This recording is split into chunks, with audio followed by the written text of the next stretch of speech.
The Mercedes GLB 250 Plus with EQ technology makes 272 horsepower from a single rear motor and covers 631 kilometers on a charge, around 392 miles. The old EQB had 190 kilometers less range, charged at less than half this speed, and cost roughly the same money.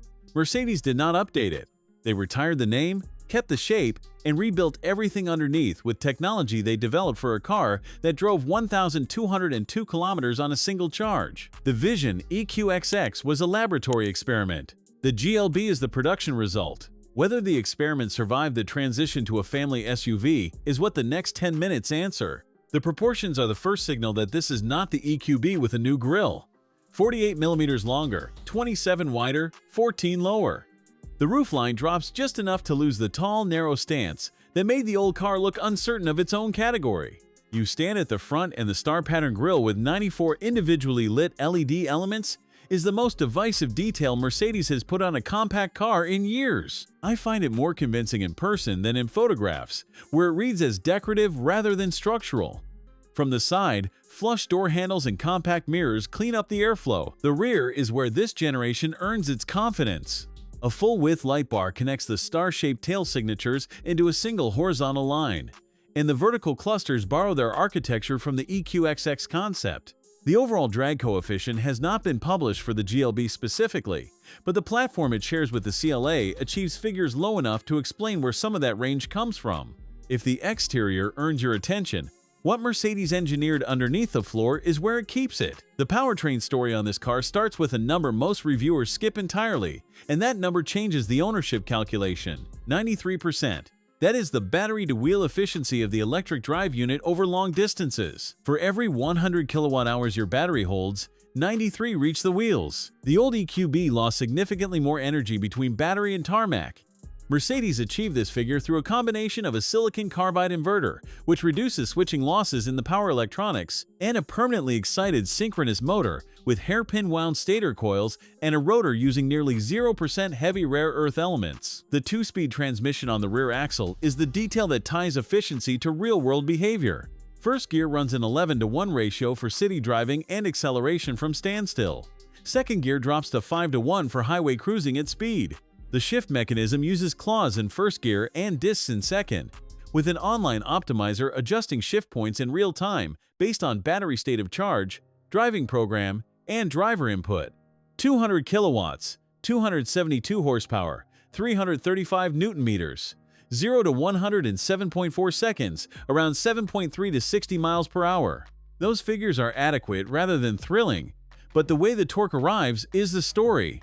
From 0 RPM, every newton meter is available instantly. You press the accelerator at a junction, and the gap closes before you have processed the decision to accelerate. That sensation is what separates the GLB from any combustion car in its segment, regardless of horsepower. The dashboard is where Mercedes made the decision that defines this generation. The MBUX Superscreen stretches 3 displays under a single glass surface, 10.25 inches for the driver, 14 inches in the center, 14 for the passenger. The fourth generation MBUX runs on Mercedes-Benz operating system, and the virtual assistant now uses generative artificial intelligence from both Microsoft and Google. Response time is noticeably quicker than the outgoing system, but the detail that tells you someone at Mercedes was actually driving these cars is the physical rocker switch for adaptive cruise control and the volume roller on the steering wheel. Those returned because touchscreen-only controls at motorway speed were a genuine safety complaint. The floating center console sits higher than before and creates usable storage underneath, a decision that sounds minor until you have nowhere to put your phone, wallet, and sunglasses simultaneously. Material quality in the upper cabin is where the price shows its worth. Soft touch surfaces where your hands rest, clean panel gaps, and the circular turbine air vents that have become a Mercedes interior signature. Below the dashboard, the plastics are harder. I noticed them once during this walk-around and then stopped thinking about them. At this price, the upper half earns enough goodwill to cover the lower. The front cabin puts you higher than the CLA it shares a platform with, which is the correct decision for a family SUV. You see the road clearly. The A-pillars do not crowd your sightlines the way they did in the EQB, and the driving position feels resolved in a way the old car never managed. The standard panoramic roof floods the cabin with light, and the optional version adds 158 illuminated stars that glow at night alongside electrochromic glass that shifts from transparent to opaque in milliseconds. That feature used to live exclusively in MBUX. If you spec the wireless phone charging tray ahead of the center console, it sits tucked out of sight, which is a small thing that matters more than it should. The rear cabin gains 60 mm of wheelbase over the EQB, and you feel it. Legroom for the second row is genuinely usable for adults, not just acceptable. The sliding rear bench lets you trade legroom for boot space or the reverse, depending on whether the priority that morning is passengers or cargo. The optional third row folds flat into the floor when not needed and accommodates 4 child seats across both rear rows, which is the statistic that closes the family argument for most buyers. Headroom improved thanks to the new roofline and the standard panoramic roof design. The charging architecture is where the VISION EQXX inheritance becomes most tangible. 800 volts, 320 kilowatt peak DC charging, 10 to 80% in approximately 22 minutes.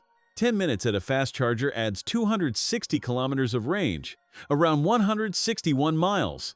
That is a coffee stop. You pull in, you order, you sit down, and by the time you have finished, the car has added enough range to cover most of the remaining journey. The 85 kilowatt-hour battery returns up to 631 kilometers WLTP, around 392 miles. Real-world range will be lower, particularly in winter.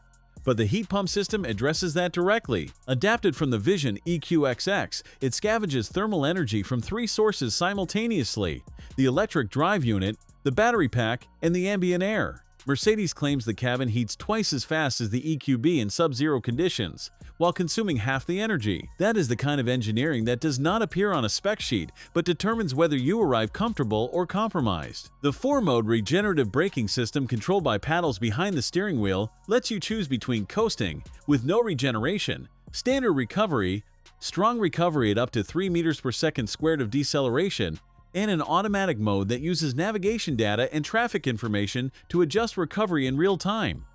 That last mode is the one worth using. It anticipates junctions, roundabouts, and slower traffic ahead, and adjusts braking force before you have even lifted your foot. The car also comes prepared for bidirectional charging, meaning it can eventually feed energy back to your home, though that feature requires infrastructure updates before it becomes practical. The GLB 250 Plus with EQ technology starts at €59,048 in Germany. That positions it directly against the BMW iX1 and the Volvo EX40, both of which offer less range and slower charging at similar money. The question this car answers is not whether Mercedes can build an electric family SUV. The EQB already proved they understood the shape. The question is whether they could build one where the technology disappears into the routine. After this walkaround, the charging is a coffee stop. The range covers the week, the boot fits the family, and the interior earned trust faster than I expected.